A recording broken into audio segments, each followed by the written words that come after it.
Saya, Anda, kita bekerja. Kan dapat gaji ya? Gaji. Ya, itu bahasa Arabnya gaji. Sekarang ada yang menyebut ratib.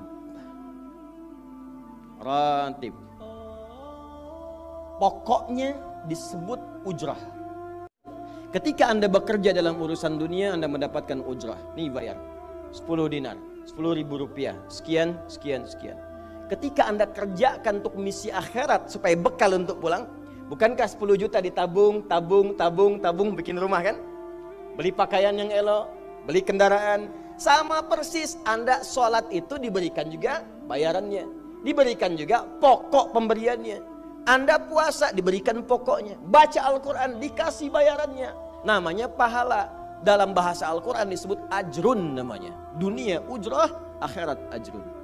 Lahum ajrun ghairu mamnun. Ajrun. Siapa yang mengerjakan di dunia pekerjaan punya nilai akhirat, amal saleh, namanya hasanah. Setiap hasanah punya poin 10. Man jaa bil hasanati falahu asyru amthaliha.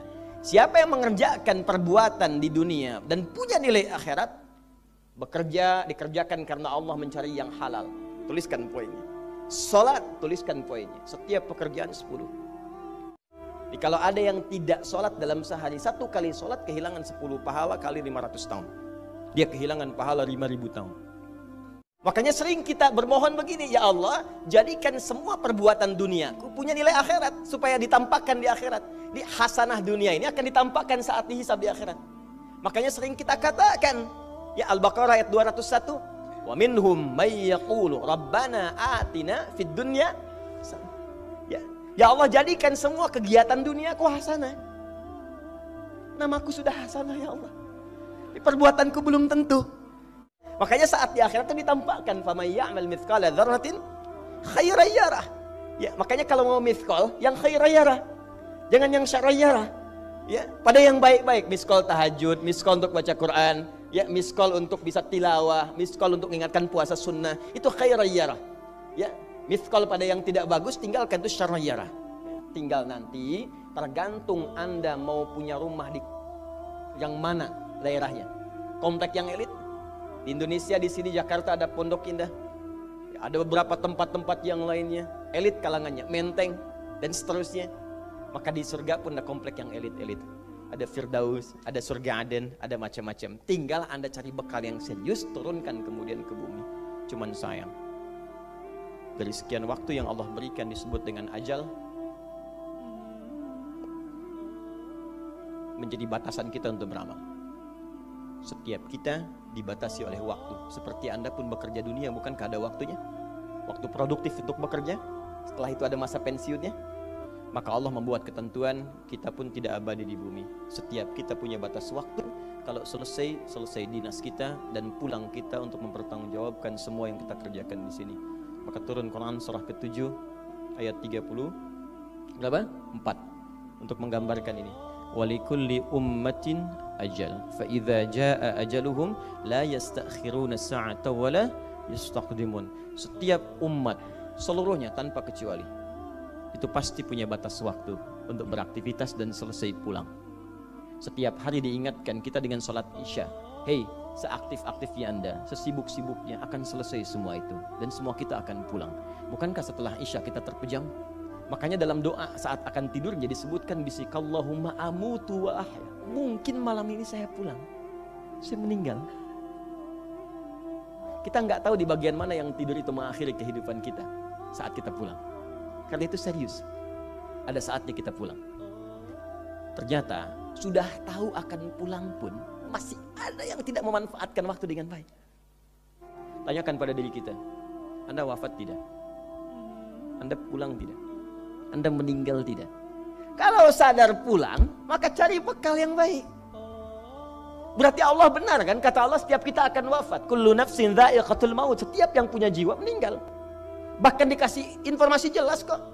Yang bawa maut disebutkan namanya malakul maut. Quran surah 31, 32 ayat ke-11. Qul yatawaffakum malakul mautil ladzi wukila bikum. Disebutkan Bayangkan ya, kurang jelas apa lagi? Disebutkan punya waktu namanya ajal, akan wafat disebutkan, yang bawa wafat kematiannya disebutkan malaikatnya. Cara wafatnya disebutkan, Quran surah 89 ayat 27 sampai 30. Ya ayyatuhan nafsul mutmainnah, itu yang tenang, yang dahsyat dipukulin malaikat juga ada. Ya, Quran surah 8 ayat 50 itu ada sambil dipukulin malaikat. Ini sudah jelas semuanya. Jadi aneh manusia itu.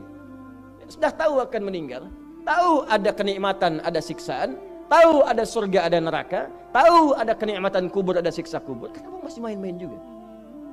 Kenapa nggak dimanfaatkan? Dan dia tahu ada yang menyolatkan, ada yang disolatkan. Apa nggak sempat terfikir ketika Anda wafat siapa yang menyolatkan?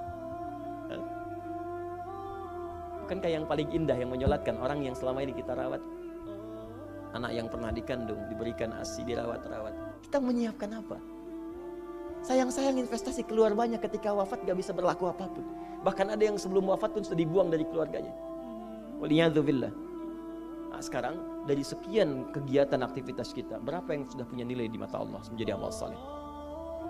Coba ucapkan dengan kalimat yang lantang bahwa Anda tak punya dosa. Kalau tak mampu berarti punya dosa.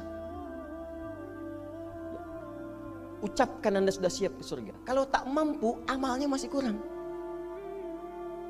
Jadi kalau sudah merasa amal masih kurang, dosa banyak, terus masih main-main juga. Sudah tahu usia sudah di atas ini, ada yang 50, 60 tahu, waktunya sedikit. Yang kemarin-kemarin banyak yang sia-sia. Jadi kalau yang kemarin-kemarin kurang, masa sisanya masih dikurangi juga? Anda 40 tahun, 50 tahun, 60 tahun. Sekarang anak 4, 5 tahun, bahkan matanya buta, sudah jadi penghafal Quran. 5 tahun hafal Quran. Belum baligh. Dan berharap punya bekal di hadapan Allah. Kemarin sahabat saya Syekh Ali Jabir ya, datang ke Bekasi. Cerita tentang Kaila, anak 5 tahun mata buta. Murajaah hafalan Quran sehari 5 sampai 7 juz.